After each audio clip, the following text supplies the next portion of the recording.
It all began in 2030 with the discovery of Planet X. It was deemed that the planet could sustain life. However, the excitement was short-lived. Upon further inspection, it was discovered that the planet had been split in half in a catastrophic explosion, unleashing a barrage of large meteorites headed straight for Earth. Scientists from around the globe scrambled to assess the peril. Telescopes focused intently on the night sky, revealing a chaotic dance of debris cascading toward our planet. The countdown began, with estimates warning that Earth would face an unprecedented bombardment within 24 hours. As the scientists broke the alarming news, society itself began to fracture. People looked to their leaders for answers. Emergency plans were hastily formulated. Riots erupted in the streets, while others fell to their knees, beseeching divinity and reconciling with their faith. It was ironic that only an impending apocalypse could unite world leaders. A summit of nuclear superpowers convened. Their solemn consensus underscored the severity of the crisis. The only viable chance for humanity's survival lay in unleashing all of Earth's nuclear arsenals upon the celestial debris. A chilling announcement resonated worldwide, urging people to seek shelter at once. In that fateful hour leading to impact, all 12,199 nuclear warheads were simultaneously launched, aimed at the rogue meteorite brimming with destruction. That hour is etched in my memory with haunting clarity. I was with my parents at a U.S. military base in Japan, glued to the television as missiles hurtled skyward. My father, a Marine stationed there, had always been my embodiment of courage. Even at the young age of 13, I recognized his uniqueness among others. He had been deployed on many missions, yet remained unshaken when it was time to deploy. I recall his reassuring thumbs up and half smirk before each departure, a silent promise of his return. But that day changed everything. For the first time, I saw raw fear reflected in his eyes. My mother clutched me tightly, tears streaming down her face. Breaking free from the paralytic grip of the news, my father snatched me from my mother's arms and hoisted me over his shoulder. "We have to go now," he said, urgency coursing through his voice as he grasped my mother's hand, and together we bolted out the door. We rushed toward the base's bunker, only to find a large crowd had gathered. It was just our luck today was designated for family visits. The bunker's capacity was rapidly surpassed, and guards were frantically attempting to push the surging crowd back. "We're at capacity!" they shouted, weapons drawn amid the chaos. My mother held me tightly, while my father met my gaze, the familiar spark of bravery illuminating his eyes once again. "-5 minutes till launch." The intercom's robotic voice echoed through the base, barely cutting through the shouts and cries around us. The bunker entrance was a storm of desperation. Families pushing, soldiers yelling, children screaming. My mother's grip on me tightened, as if she could shield me from the chaos with sheer will alone. My father stepped forward, his face carved from stone. The familiar spark of courage burned in his eyes, the same one I'd seen every time he left for deployment. But this time, something was different.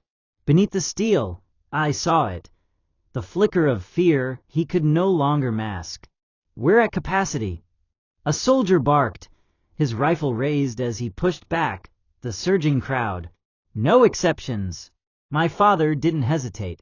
He strode straight to the nearest guard, his movements sharp and deliberate.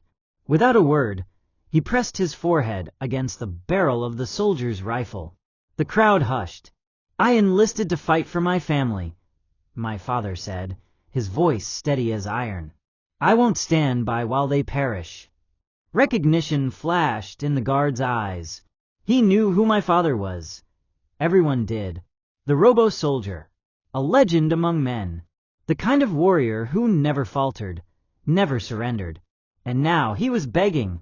"I'm sorry, sir," the guard whispered, his voice cracking under the weight of it all.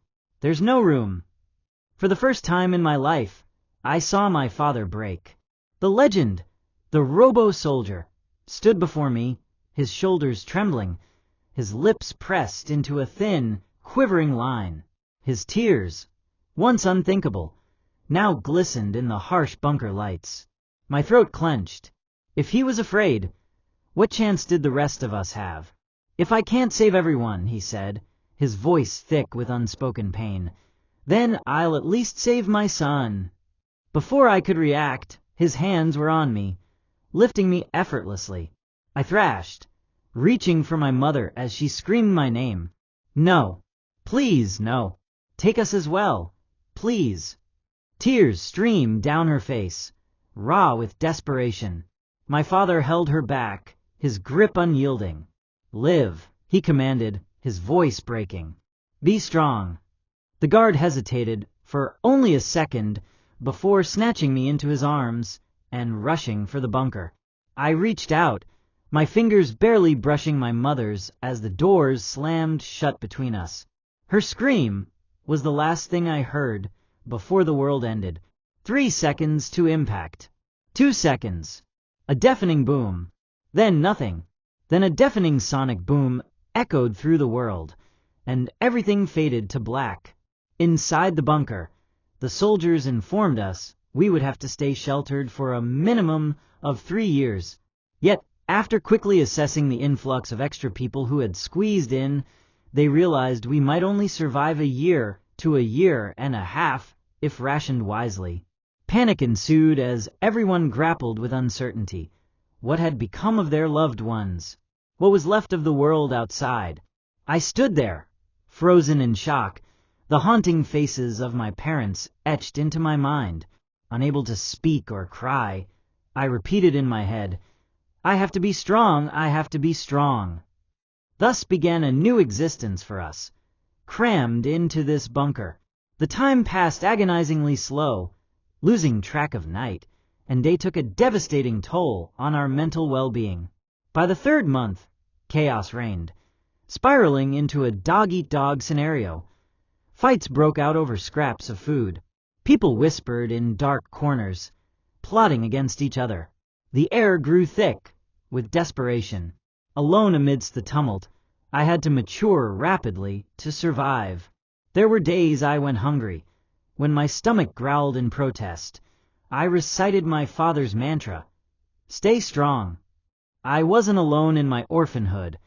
A few kids banded together for protection. 2 primary factions emerged. One led by 3 brothers, a set of triplets, likely near my age. Their origins were an unknown, and their peculiar, manic grins earned them the nickname Bat Kids, short for Bats Hit Crazy. They scavenged for scraps, keeping mostly to themselves. The other group was the rebels, simmering with rage. They took what they needed and dared anyone to stop them. Led by K9X, a 14-year-old with the wisdom beyond his age, he was military royalty, separated from his mother during the frantic dash to the bunker. Many resented the influence his family had wielded to secure their position. Intelligent and accustomed to a life of affluence, he began recruiting fellow orphans, filling their heads with visions of wealth and power. By the time we emerged, Bronk had amassed a fiercely loyal band of 20 kids who would have willingly stood outside the bunker during the meteorite impact if he commanded. He named his gang the Ox,